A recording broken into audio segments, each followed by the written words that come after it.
parlais tantôt, Jean-Luc, de taux d'intérêt. Évidemment, c'est avec le profit qu'on paye notre prêt.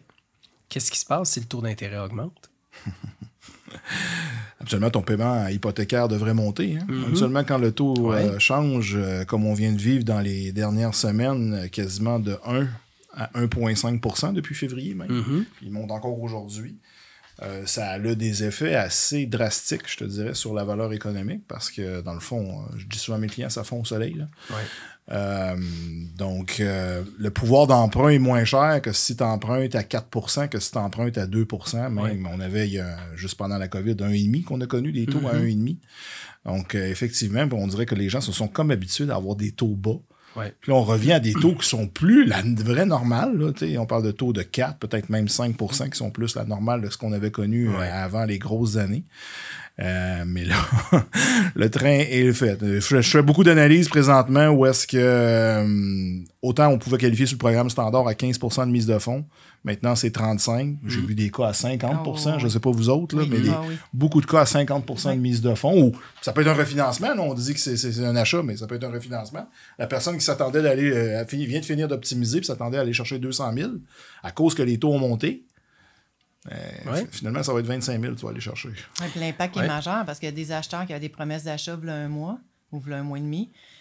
Aujourd'hui, quand on veut partir le dossier, non plus la mise de fonds n'est plus là. Parce que les taux ont augmenté. Fait qu'il faut qu'ils se retirent de l'offre d'achat. On dit qu'il y a une règle du pouce à peu près qui dit que quand les taux d'intérêt augmentent de 1 %, on perd un 10 à 12 % de valeur économique, ce qui est quand même important. Mais là, aujourd'hui, on est en avril 2022 pour ceux qui nous écoutent parce qu'évidemment, il va arriver un moment où on va nous écouter en septembre 2023. Il faut mettre les gens un peu dans le temps. Il y a quelque chose que j'aimerais comprendre. On parle de taux d'intérêt, puis vous allez m'aider à éclaircir ce volet-là. Les taux fixes entre février 2021 puis avril 2022 ont monté de 2 %. Mais le taux de la Banque du Canada, lui, a augmenté seulement de 0,75%. Pourquoi les taux fixes augmentent, mais la Banque du Canada n'a pas monté aussi rapidement?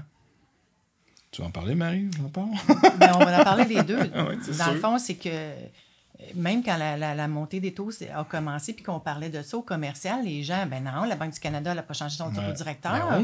Et moi de répondre, non, nous, on n'est pas sur le taux directeur. C'est des vases communicants. Nous, c'est basé sur le taux des obligations hypothécaires du Canada qui est le reflet du marché.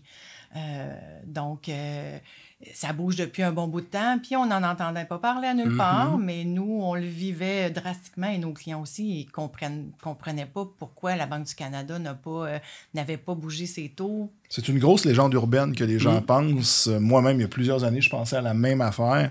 On pensait que c'était la Banque du Canada qui richait nos taux, puis quand ça montait, là, il faut appeler notre courtier hypothécaire, notre banquier, écoute, il faut geler notre taux.